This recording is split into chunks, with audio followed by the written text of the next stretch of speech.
Hey there, welcome back to the table. So I have the Mission 2 set up, and I just want to start off by saying that I understand that Academy Games is not the most prolific board game group out there, but there are errors in this book that just made me want to flip the table. And there's some really sloppy stuff with the setup for this scenario in particular, and just a few other spots that I was too angry to record. Let me just put it that way. And when folks like Players Aid and whatnot review games like this, and they say nothing but good things, their standards have to be extremely low. And how or why the answer is they just don't play the game. They can't. Because if they played the game, they could not say these things with a straight face. Anyways, I'm going to just stop there. All right, so other than the spelling errors, which there were many, like the number 4 was spelled F-O-R-E. I will ignore those because, you know, we all make mistakes. Jeff makes mistakes, and I even record them. Hell, I was so stupid I didn't even know that these things unfolded. So I don't want to, get too hard. But here's the thing that just drove me nuts. Well, let me find it again. Right here, the mission order. The highest FP AI closest to the lowest DV unit fires, even if long range. What on earth does FP mean? So let's play the Jeopardy music. Do, do, do, do, right? So we have an abbreviation section. So FP clearly should be there, right? They got all the other ones. Nope, no FP. Well, maybe if we go up here, what's FP? Oh, no FP. This entire solo booklet does not have one mention of FP anywhere in it. The Against the Bear, 2nd edition. Not one mention of FP anywhere in it. Do you know why FP is nowhere in this? FP stands for firepower. How do you know that, Jeff? How did you figure that out? Because the 1st edition Conflict of Heroes used FP, which has since been replaced with AR, the attack rating. See right there? Firepower. It's in parentheses. So the attack rating is firepower, which is what it was in the 1st edition. FP is nowhere in here. And so you had to know that, or maybe catch the parentheses here for AR. Now, okay, well, Jeff, let's not lose your shit over this. But okay, well, let's go to a previous one. Let's look. Maybe a different mission here.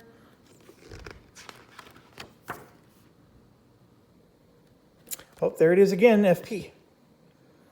So they're using it throughout this whole book. So whoever made this book apparently wasn't on the same page with the rest of the designers. The AR is what they're supposed to be using, not FP. FP is some bullshit from the land of unicorns and fairies. So that just drove me nuts. And I didn't want to start this until I saw what the heck FP was. And it was very frustrating. Now, of course, if you look at the order cards don't use FP anywhere in them. They correctly use AR. So whoever made the order cards did it right. But anywhere in the solitaire book, they use FP instead of AR. I mean, now that you know that, yeah, it's no big deal. It's great. And I'm sure maybe it's in an FAQ section somewhere. Maybe it's not. Who knows? But how this got by testing, I have no idea. I mean, that means somebody had to have looked at it and said, okay, well, what does FP mean? And maybe they just knew. And it's absolutely insane. But it wasn't just that. That's not the only issue. The next issue, all action and bonus cards, 3 through 6 and 8. okay? So every card has a number on the bottom, right here. So all action and bonus cards 3 through 6 and 8, and here's a mistake I made. So 3 through 6 and 8, right? It's supposed to be in here, okay? Now you might be noticing, Jeff, why do you have a 45? Jeff, why do you have a 52? Jeff, why do you have a 44? Well, first of all, this wasn't supposed to be in there, so that's a good catch. So that gets to the next part. Objective cards 1 through 4. I'm literally looking through my game thinking that I'm missing components. And here's what's happening. These little event cards, look, that says objective number 3 on it. I was supposed to know that this is objective number 3. It says 52 right there on the bottom. It's 3 through 6 and 8. Why couldn't they just said 52, 53, 54, 55, or whatever the range is, right? Why can't they do that? Instead, they start calling it by a name, and none of these, like, you know, it's not like it says include the follow me cards. It says includes card 3. Right there, 52. They don't use the number. So it's insanity. And then they did it again with the weapons. So right here is grenades, right? So you see that the grenade is a weapon type, number 44. And so we go over here and then mix the weapon cards, grenade, Molotov, cocktail, and Tellermine into the action card deck. I know it sounds crazy, and now that you see that it says it right on the top, it's very obvious, right? But I was literally thinking that I was missing components in this game because I'm going through and I'm only looking at the numbers down here. And I'm like, I don't have these cards. And it wasn't until I actually just stepped back and said, okay, let me look at the cards I have, and you know, one by one at a time. And that was the only way I figured it out. And the thing that drives me or makes me angry about it is the inconsistency. And so even if you're sitting there saying, Jeff, this is no big deal, get over yourself, you have to at least meet me halfway on this and concede that that was extremely inconsistent. In the matter of one sentence to the next, they're using numbers to call out cards. Actually, this is the very same sentence. They're using numbers for these cards and then titles for that one. There is no rhyme or reason for doing that. They could have just as easily just kept using numbers. Now, I'm sure that somebody's going to explain that late in the design process, they added the numbers. And at the time that they wrote this book, those numbers didn't exist. I'm sure there's a reason like that. But that doesn't make it any less frustrating. Because for those of us that are trying to, you know, do the right thing and follow the instructions, it's just maddening. And anyways, there you have it. Very frustrating. And it was all happening all at once. I mean, that plus this it's just insanity. And I spent probably an hour ready to hit record, but I kept getting bogged down with these terminology and looking for components and just wondering if anything is right about this scenario. So anyways, let's get on with the game. All right, so we're going to play as the Germans, obviously, and we have 8 action points. One thing I want to point out is that being able to carry over all of our units that survived last mission was fantastic. And we also got 2 extra rifle units per the setup. So these are the guys who survived the last mission, and then we got 2 more, okay?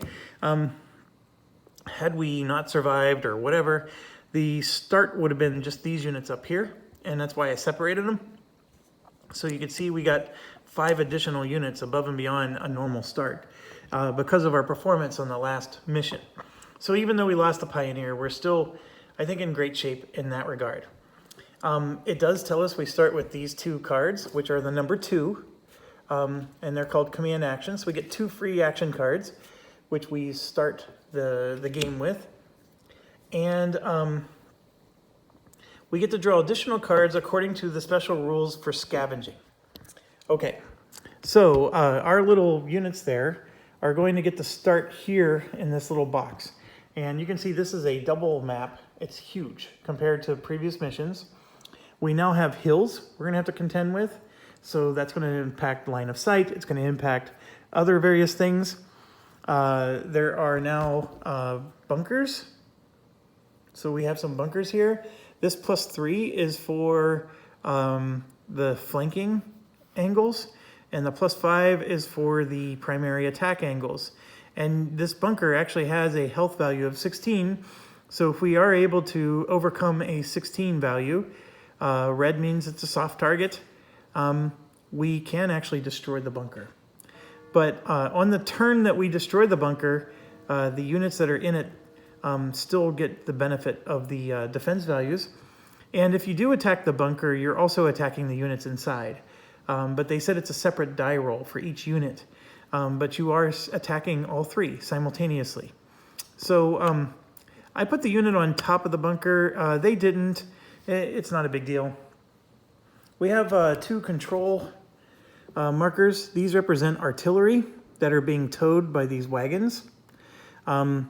And so the artillery are an objective for us. And then this is a T-34 that is facing this direction. So basically it's driving along the road. It's escorting the artillery. And the artillery, it can never be more than 4 spaces away from an artillery. So it can move out to attack us. If the artillery were somehow to move and it gets to be more than 4 spaces away, then its only action it can do is move back to the artillery and get within range. That's all, and actually we're going to probably redundantly look at that because I'm going to show you some of our special rules here.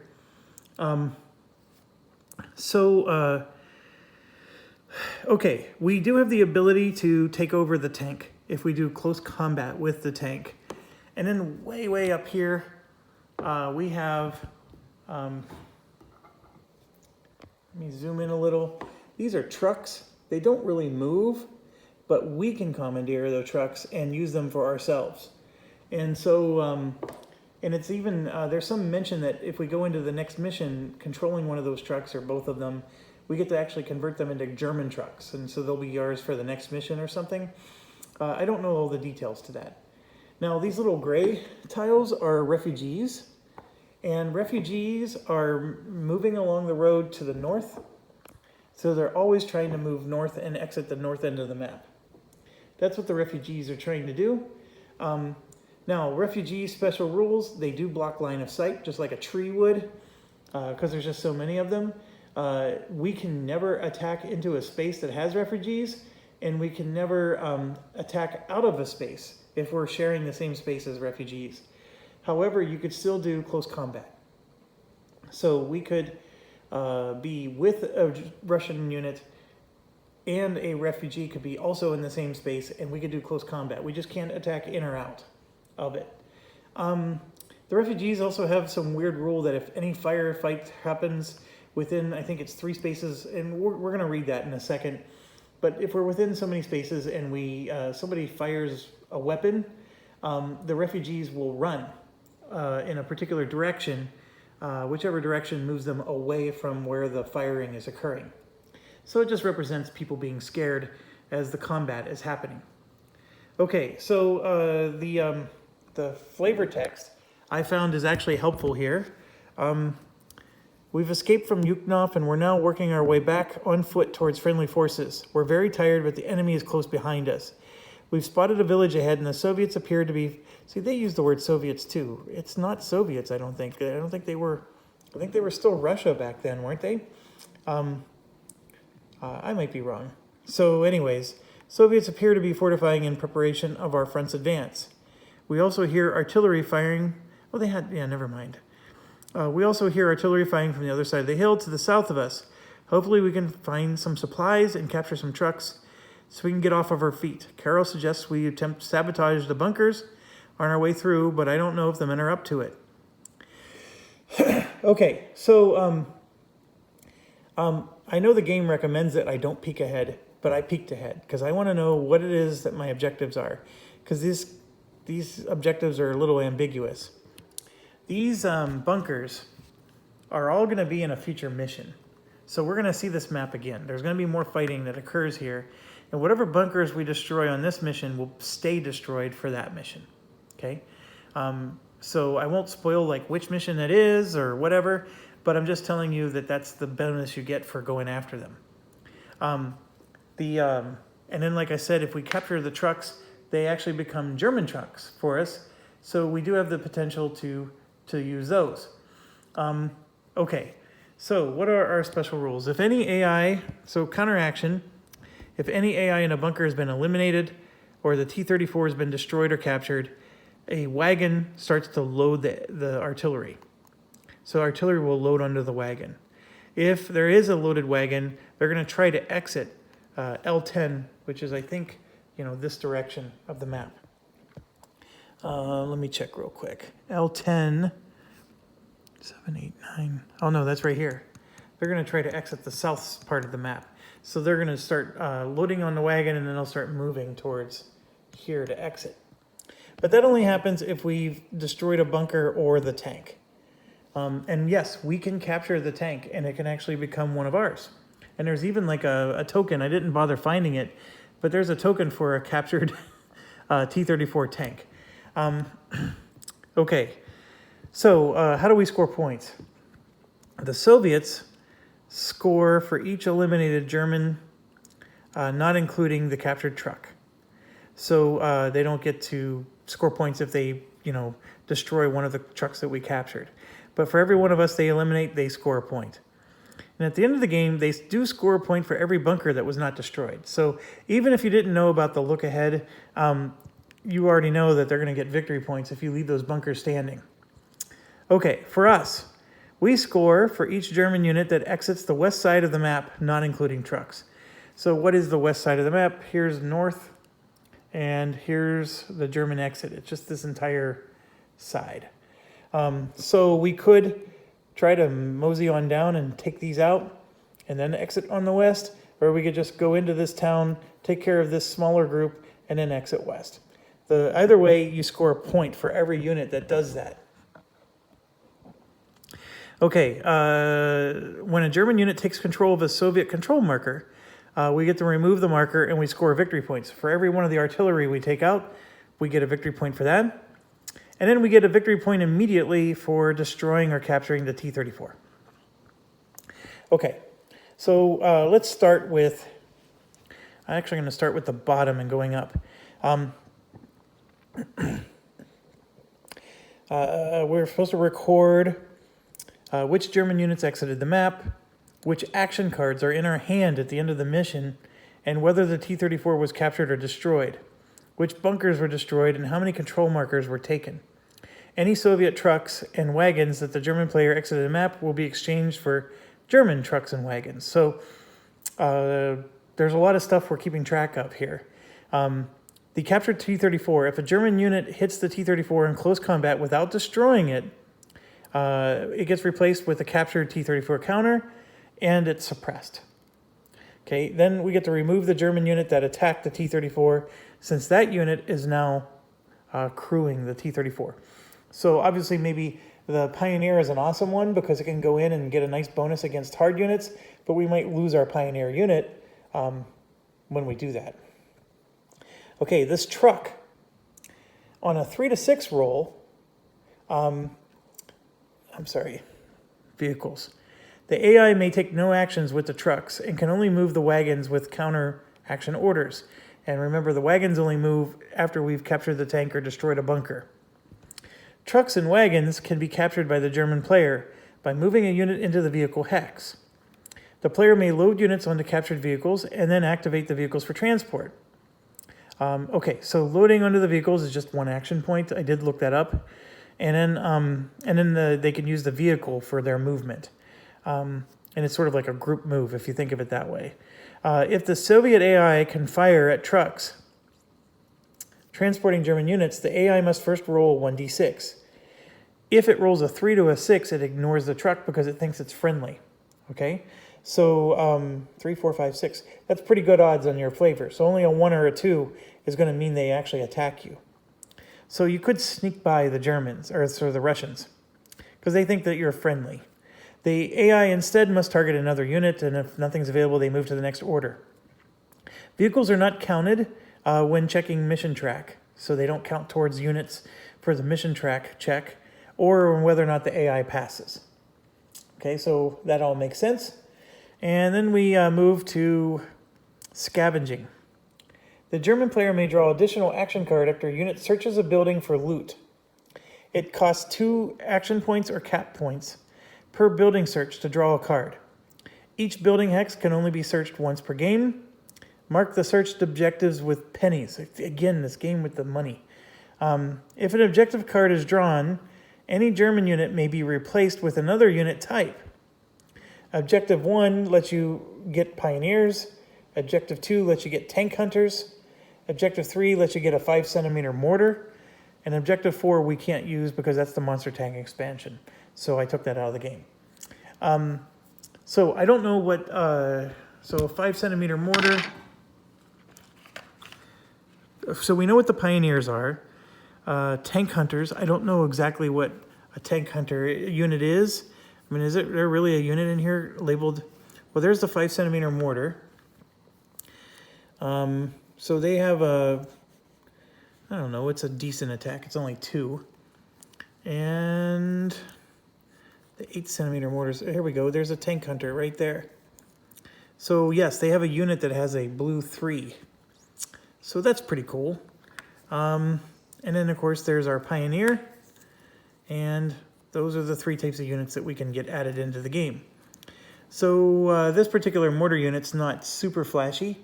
But the real cool thing about mortar is you can do, as you may have guessed, indirect fire. And the way the mortar works is, let's say the mortar's here, and it wants to shoot something on the other side of these woods. The mortar has what's called an observer, and the observer is going to be within so many spaces of the mortar unit. And you can just pick anywhere. So as long as like an observer in this space can see that spot, then you can shoot that spot indirectly. It's an invisible guy. It's not somebody the Russians can attack. It's not a guy that can be disrupted in any way. It's just you get to place an invisible guy on there, and as long as that invisible guy can see where you want to attack, then you get to attack there with the mortar. That's sort of how the mortars work. So it's pretty cool. And then you can see here the range is like 2 to 10. So if somebody gets up close to a mortar, you actually can't attack them anymore. The 2 is not that much to write home about, but being able to shoot somewhere 10 spaces away is. So I don't know how exciting it is to spend a whole action, but if he's the only guy that's, you know, still active, then yeah, I mean, let's mortar away. The Tank Hunter would be nice because that'd be a nice way to take out the T-34 without losing our Pioneer. And then, of course, it'd be nice to get another Pioneer. But here's the problem.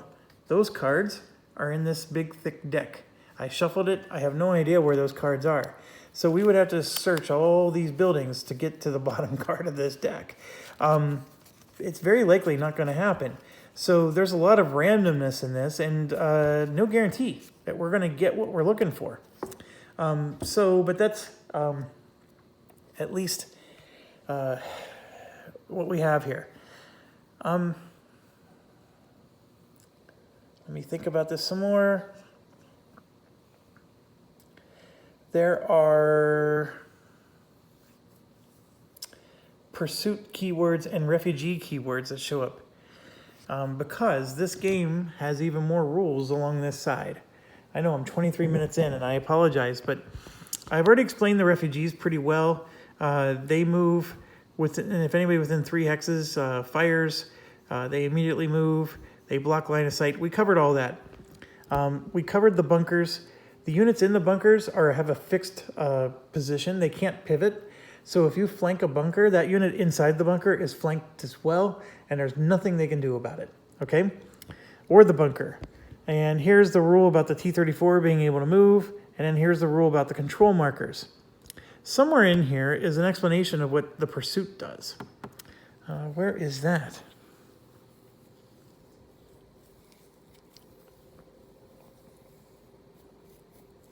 Oh, come on.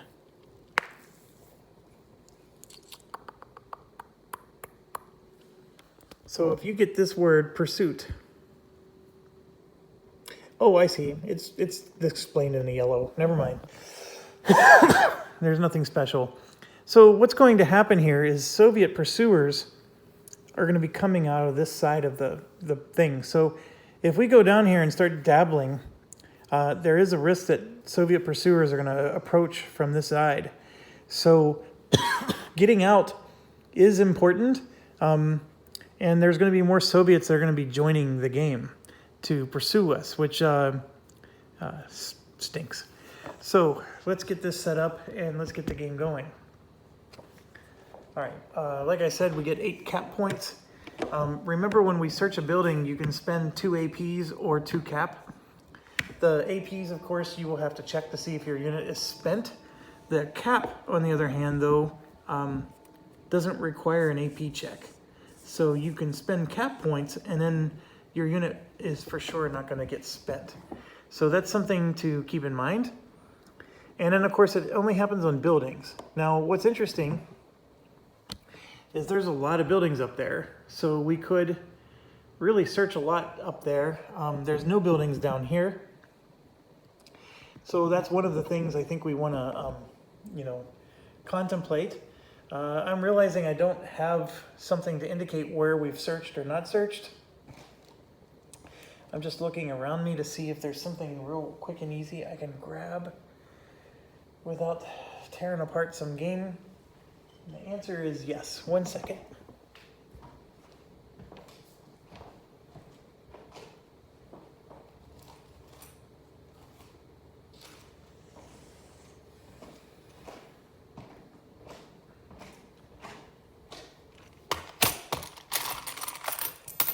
I have some of these coins, so we can use those to indicate wherever we've searched. Okay, we do get to start, and as a reminder, I have 2 cards that let me take a free action. Whatever cards I don't spend this turn, I actually get to carry over into the next mission. So I don't know how greedy I want to be with using the cards. And then also we need to place our units. So it says that they can be anywhere north of row L. And row L is, well, row L is here. So it's zigzags like this. So it's a zigzag here. So it's about 1 hex north of where the line is. And then east of row 13, which is this row right here. The row, of course, is solid. So the furthest south we can be is here. And I'm going to actually just mark these. So this is the furthest south. Just to give you an idea, it zigzags like that. That's the furthest south, and then this is the furthest west. And just to give you another idea, it just goes straight up like that. So that's our boundary for deploying. And we got to get all of our German units out. All right, so here's my thoughts. I'm thinking we want to, if we want to take out the bunker, or even take out this tank, we're going to want to send somebody who can actually do it. Over here in this town, if you study it, there's only 2 Russian units there. Those 2 trucks aren't going to attack us. They're not going to do anything. So there's an NKVD unit and there's a Russian rifle. So I don't think it takes much to go into that town and take it out. So my thoughts is that we send our riflemen towards the town, 5 of them. And they can take the truck, they can explore the buildings. Maybe we can get some cards, right? We can explore the buildings with those 5 guys. And then we have 2 LMGs and a Pioneer unit. Heck, we even have 2 more rifle units. Look at this, we got 2 more. So we got 2 LMGs and a Pioneer that can do a lot of the damage dealing. So then the question becomes is, can I use those to do damage against the bunkers? Well, the LMG's got a nice attack of 4, so they're pretty good. Are they good enough? We don't know. But, if I can get them positioned behind a bunker, because if you look at these bunkers right now, they do have a weak spot right here. So if we come up the hill this way, this bunker is facing that way, this bunker is facing this way, and that bunker is facing that way. So they do have a weak spot. If we were to go through these woods or around these woods and then come up this way, we can actually get behind them and just take all 3 of those out. And then there's another bunker way the bloody down here. I don't know if we'll do anything about that. And then the other nice thing about swinging around the back is not only do we have bunkers to take out, but we also have the artillery. Now this tank, of course, is going to get active, and that's why we have a Pioneer unit, right? Because he has a 3 bonus against tanks. So now the question is 3 units enough? Because they're going to be doing the core of the fighting. Here's my thoughts. If we're flanking these, they don't even get to attack us unless they leave the bunker. And I think the rules say that they're not allowed to leave the bunker. In fact, let me check. AI set up in a bunker may not leave the bunkers or pivot. So they're stuck inside the bunker. So I think that we can very safely take them out or, attack them with very little risk of being attacked, except for the fact that there's going to be Soviet reinforcements coming from this side. So, do I really need this many rifle units to go into the town? The answer is no, I don't.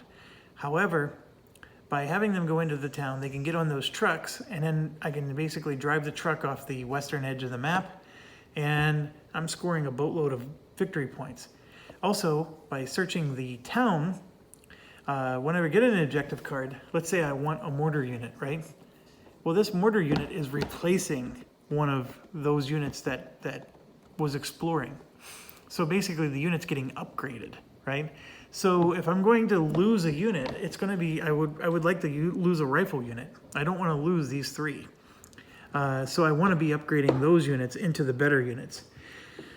So it would be nice to get a tank hunter and then use that tank hunter to take out a tank, but that's not going to be necessarily the case.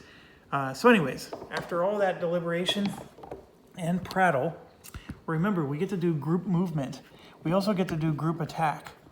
And there's no stack limit in the game. So for now, I think I want to just start right there in the woods. And we're just going to come in, take this building, and then eventually come up and take out units with a group attack that's going to be able to add 1, 2, 3, 4, 5, 6. Get to add 6 plus 6 to my attack strength. Now, granted, if one unit attacks the stack, they hit all of them at once, if they roll well enough. So there's a big risk there, but I think that's what I want to do. And then as far as the southernmost one, I'm going to do a similar thing. We're going to bunch up here, and I'm going to basically do 2 big stacks for now. Now, what's my thoughts? Well, the thoughts are, this artillery doesn't load up until something gets destroyed. So I really do have time probably to go up and start looting that town. That's one thought. But I'm worried about Soviet reinforcements coming in from the right. In fact, as soon as the clock moves, there's going to be some that are already going to be arriving. So I think that my priority is to get these units going. So I may do that, and we'll see what happens from there. Okay, 33 minutes in. I have yet to take a single turn, but I hope I wasn't rambling too much. I'm really doing a lot of strategizing, and I think that's part of what makes this game fun. Okay. I feel like I don't have enough time to do everything. But the group move thing is the right decision. Now, one other thing I could do is I could actually spread all my guys and then do a group move where, as long as they're adjacent to each other, they can basically just chain move a whole group of line down the line. But I like the idea of being able to get a huge bonus to my attack. So we're going to go ahead and start, and I think I have to start with moving this group here.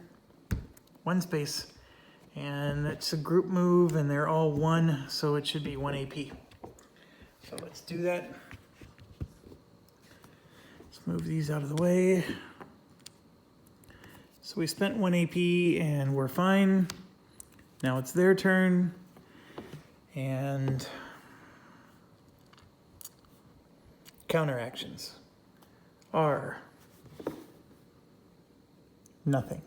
That's only if a bunker has been eliminated. So an AI in a 0DM hex closest to a unit or mission objective moves towards. Okay, so I don't think we have a mission objective. I mean, we do have a control marker, which I think we were calling an objective. So here's the thing. These are all 0. So does that mean that the wagon moves on? It's the $1 million question. Okay, they can only move wagons with the counteraction orders. That's specifically in the rules. So we can't move the wagons. We could move the tank, because the tank is 2 spaces away from one. Or we're going to pick a unit that's near us. Well, the tank is closer to control marker. So I'm going to roll even, odd. So we rolled odd. So this tank is going to move this way. And face that direction. All right, so that cost 1.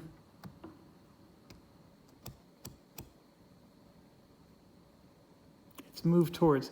Now, here's the thing. The tank has, see those little dots? He gets 2 bonus movement on a road, so he actually gets to move all the way onto the control marker, and then he would face this way. So the tank actually made it all the way to control marker. It only cost him 1 AP, and here you can see here he's fine. So now it is our turn. And I think we're going to keep going. Now we could go around the woods for only 1 AP, or we can go through the woods for 2 AP. So I'm going to go ahead and go around the woods for 1 AP. I don't think it's any, let's see, this would be 1, 2, 3 turns. That's 1, 2, 3, 4 turns. All right, we'll go in for 2 AP. So we drew a 6, we're good. Now it's their turn. Mission timer already moved 1. Dang it. Okay, so place a Soviet rifle on row 18 on a hex closest to a unit. So we grab a Soviet rifle. Row 18 is this row right here, and closest to us is right there. And I think we'll make him face that way. So he's pretty close. All right.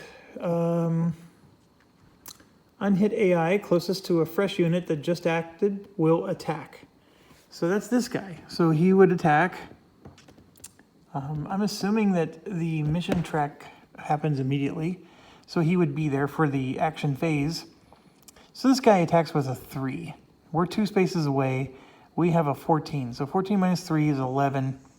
He will not attack with an 11. We already know that because that's part of the rules. 11 is just too bad. The odds are too bad for him. So he can't attack us in the woods. So we would move to the next one. AI closest to a unit or mission objective just moves towards. So this one would move towards us like so. Because he's actually the only AI close to us. So we're already in a situation where we'd have to do a firefight. So while we're there, let's finish them off, I guess. So right now, we're going to do a group attack. So this is a 4 plus 2. So that makes it a 6 attack.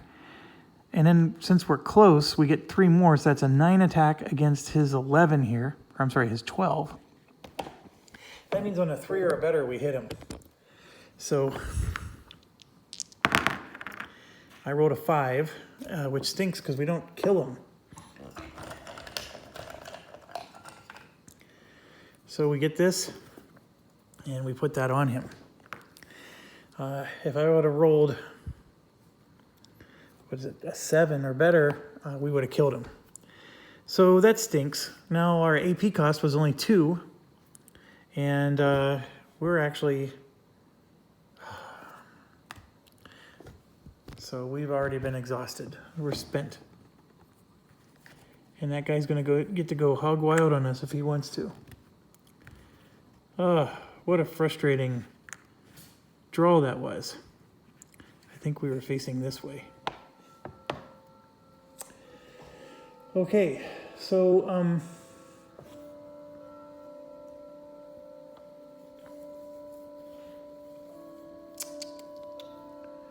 it's his turn.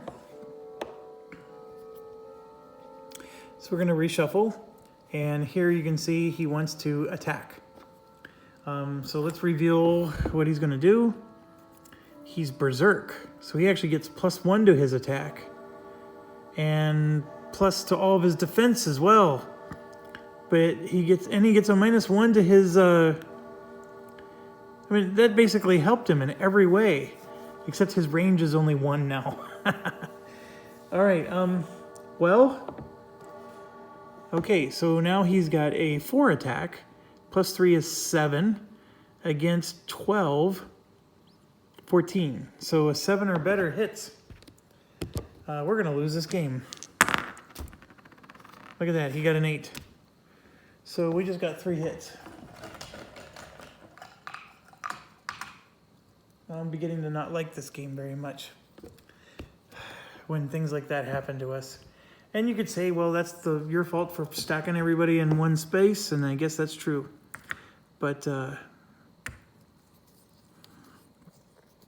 so we got 2 of them that are pinned, and 1 that's cowering. All right, and then his AP was 3, and so he's spent. That's the only thing that saved us, was him getting spent as well. And in our case, this guy gets a bonus to his defense values, but he could attack. This one actually can't move, but he can attack. Yeah, so both of these guys can't move, but they can attack. So they're all in the same space. I just spread them out so we could see better. And let me zoom in for you there. So you can see the pin guys just can't move, but their attack values weren't modified. So there is hope, although right now we're out of actions. We're unable to go. So it is our turn, and so I'm going to go ahead and go with this big stack. 1 space to there. And you can see we're fine. And now it's their turn. So guess what? It's a blue command. So now they're going to do a group attack or a pivot or a rally. So there is no group.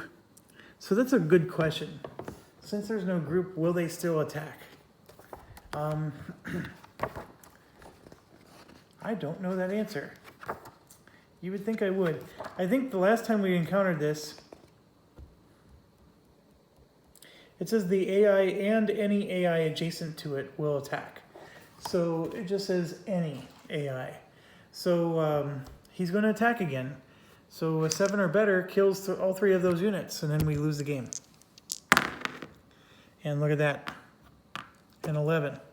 So all 3 of our best units have been eliminated, and strategically we didn't do shit, which is part of the reason why I remember not caring for this game.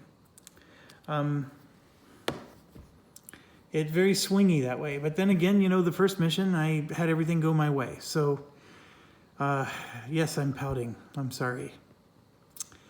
That was miserable.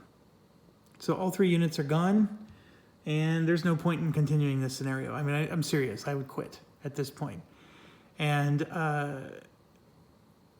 we lost 3 units, so they get 3 victory points for that. So they move up to 4. We're not going to get any of this. This is all now out of the game for us. So that's pointless.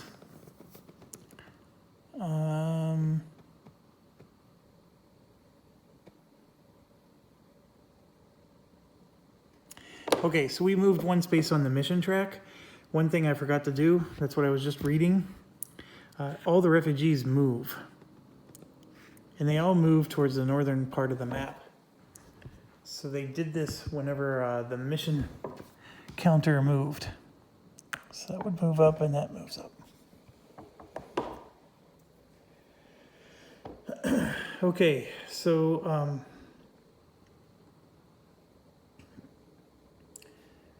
whose turn is it? It's our turn. No, we went.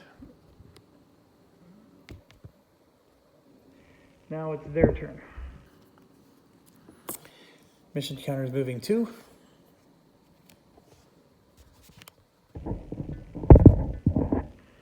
Okay, so there's going to be, the yellow happens no matter what. So they're going to pursue, and then the refugees. Place a refugee on hex 2, F02. All right, so the 2 just means map number 2, because they both have the same coordinates. And then F02, this is the 2 marker, so right here. So refugee marker comes on, and then a Soviet rifle unit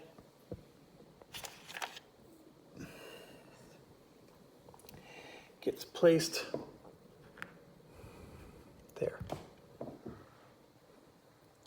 That's pretty far away from us, but that's the closest to us.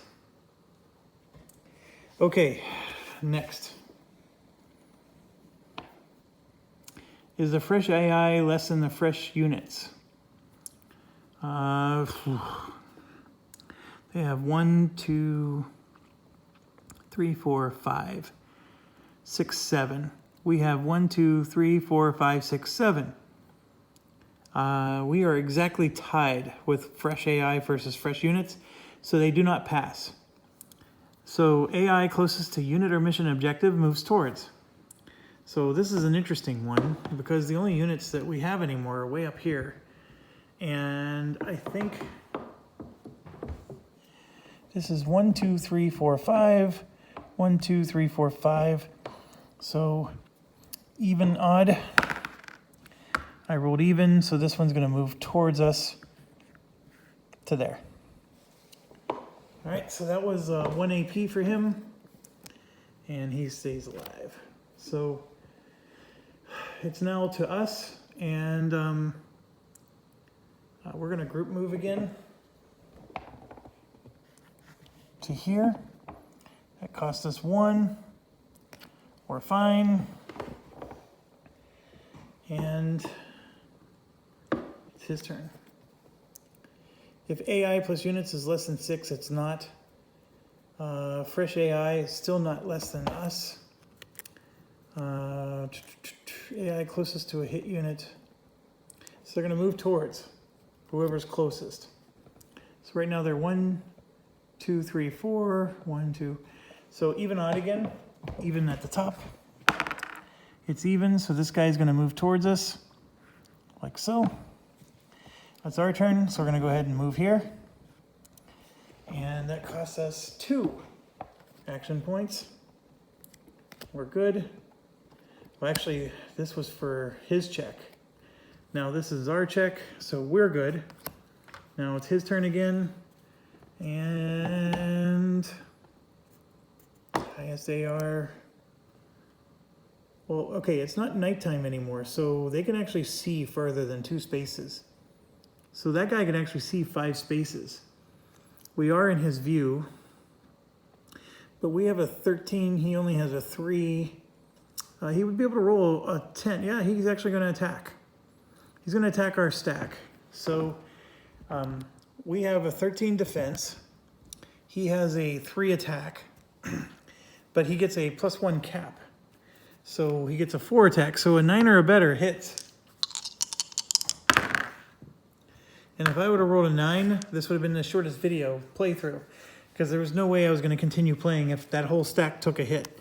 So as expected, we survived it, and his attack was a 4, and there it is. He's spent.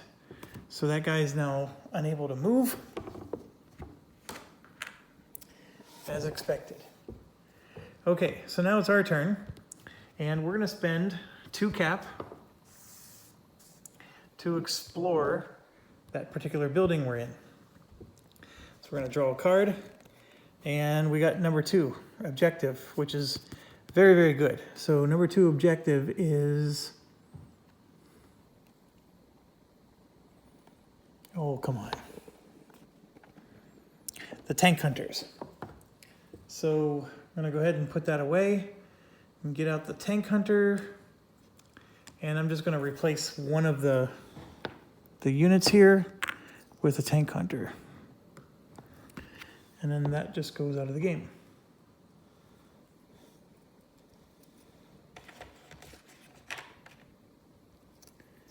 And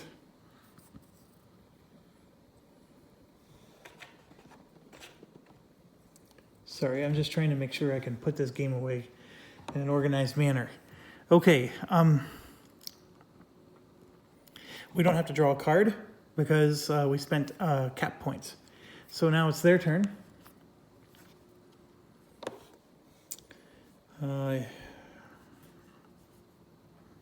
AI closest to unit that just acted does a low risk move. All right, so the only AI that would be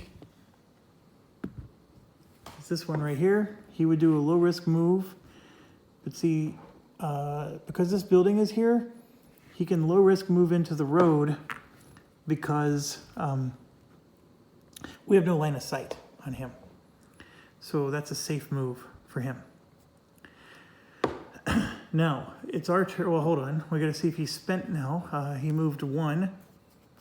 So here's what's risky. I want to do a group move now, but I don't want to move an entire stack next to him because then he's just going to attack us and damage the whole stack. We need him to move to us. I can't explore the building anymore, so that's a problem. So what I'm going to do is I'm going to group move to here and make sure we're facing that way. And this particular building has been explored.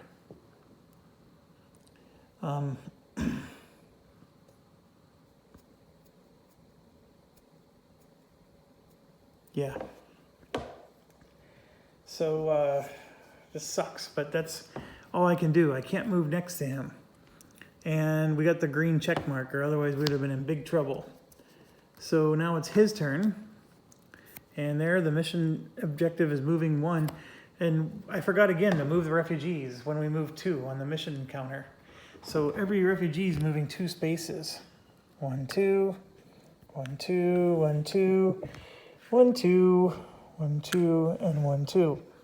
And now they're going to move again because this is moving up. The Germans lose a cap for this round only, so we lose 1 cap.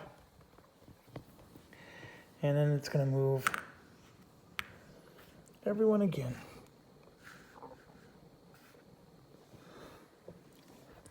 Now you might be wondering, what happens if the refugees like escape or whatever? It doesn't hurt us or anything. It's just something we have to contend with. And we can use the refugees to our advantage because if we're in with a refugee, they can't shoot us from far away. So,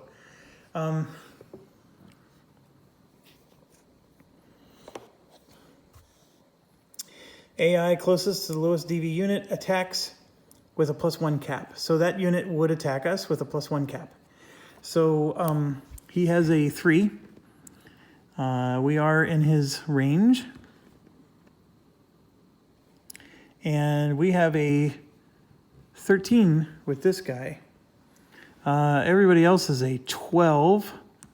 And we are out in the open. So his 3 with a +1 cap is a 4. So that means an 8 or better, he hits all of them. And then a 9 or better, he hits our... And there's a 10. And that's it. I'm done. I know you guys like watching me play, and I usually don't quit on you guys, but I'm quitting this one. This scenario stinks. And yeah, I didn't have to pile my guys up like this, but you know what? If I would have been moving each of these guys individually instead of in a group, this mission marker would have just moved all the way to the end. So you have to beat the mission marker. So therefore you have to group up your guys like this. And I needed him to not hit on such ridiculous rolls like this, but yeah, maybe I was dumb, and you guys are welcome to say so in the comments, but I'm done. I know this is one of the games that people ask me to play a lot. I know this game gets a lot of accolades. I don't find it's too random to me. That's, I think, you know, the AI is supposedly brilliant. Was that brilliant? I don't know. Was that brilliant of the AI to do? He had to roll a 10 or better, or 8 or better. How many times does that work? Not often. He got a +1 cap, which came out of his butt, because AI doesn't even have a cap value. So that's a little cheaty. And, you know, what do? Do I just sit there and stay in the building until he moves towards me? Maybe that's what I should have done. I should have just waited one more turn, and then he would have, because look, he would have moved towards me right here, moved towards. So then he would have moved one space away, and then I would have been able to open fire. And here's the thing I don't like about this game. You have to play chicken. And I'll show you a perfect example. If I'm here and he's there, and I want to attack him and I move in, he's going to get to attack me first with a +3 bonus. And so I can get annihilated. Whereas if I wait for him to come to me, which the AI will do, and sometimes stupidly so, then I get to hit him with a +3 bonus. And so half the game is just, okay, I'm going to wait for him to come to me. I don't like that. How is that fun? It's just not fun to me. And I know I'm bitter because I lost, and I hate losing, at least in this kind of fashion. But this is almost like being lost in time and space and not being able to take your turn. That's what this feels like to me. And that's why I didn't like Arkham Horror, 2nd edition. But it is what it is. And that whole stack is all going to be injured, and I'm not going to rally all of them. I'm not even going to try. And yeah, campaign's over. So maybe I'll get out another game and look at that. I am very sharply reminded of the particular scenario I think I did play. It came out in a very similar fashion. And yes, what I don't like about it is the right way to do this would be to spread out my units, so that way I don't get killed in one roll like this, right? That's the mistake I made. But then, in order to move each individual unit one at a time, look at where we are. We've already moved 1, 2, 3, 4 times, and I've taken what, 5 turns? 4? 5. I've taken 5 turns. It's already moved 1, 2, 3, 4, 1/5 of the way to the end game. We're 20% there after just taking 5 turns. So if I didn't do my big stack, I'd have all these units still sitting back near the beginning that haven't even taken their turn. It doesn't work. You have to do it this way. So, or maybe I'm just dumb. I don't know. It's one of the two. And whatever it takes to make this work requires more luck than skill. And when I play a war game, I want more skill than luck. And you know, and I love DVG games, and I play DVG games, and we roll dice. But at least with the DVG game, I'm picking my weapon loadout. I'm picking what plane, what pilot, what my approach angle is. I feel like I'm making solid choices, even though, yes, there's a die roll behind everything. With this,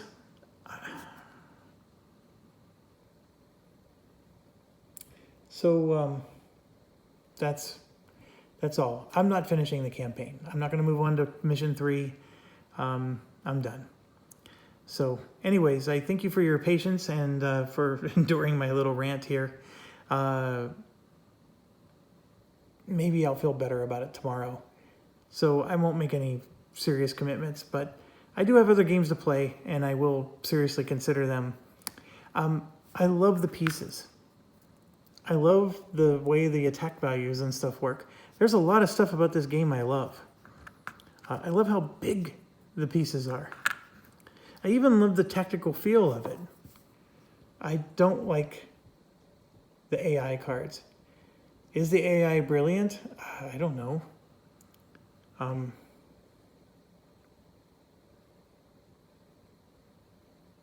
If I didn't have this mission clock, I would trump this AI.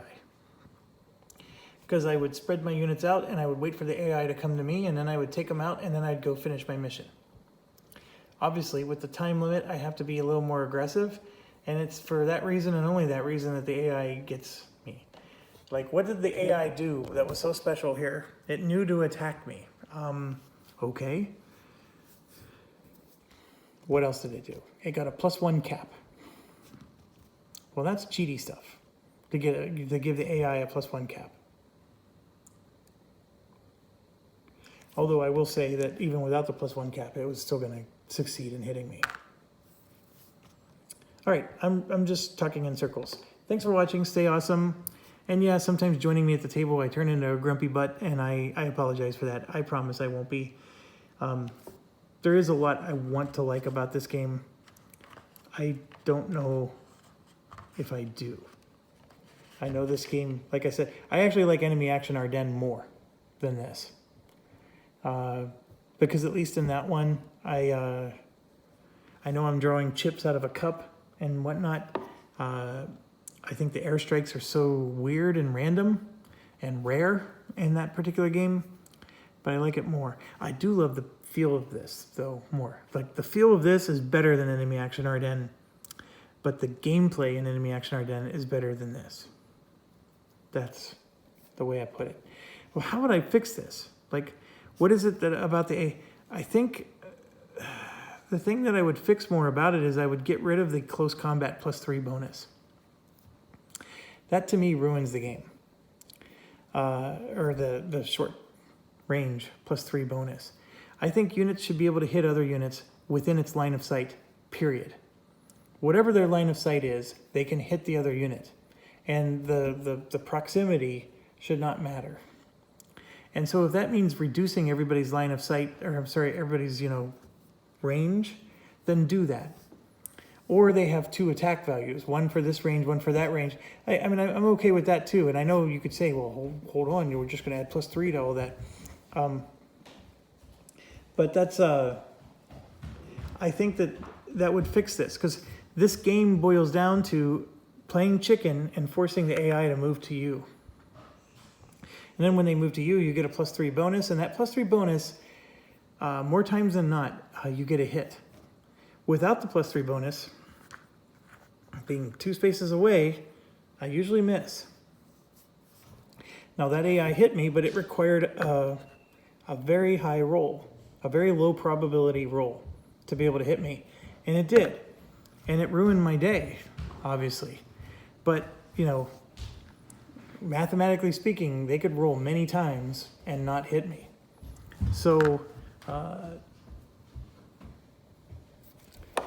just think that the game would be more fun if I could just somehow get that fixed. And this is, each of these represents a squadron of people. So I know that 2 hits eliminates them. And yes, when you get hit the first time, it's not, the end of the world, but it sort of is. And I don't know.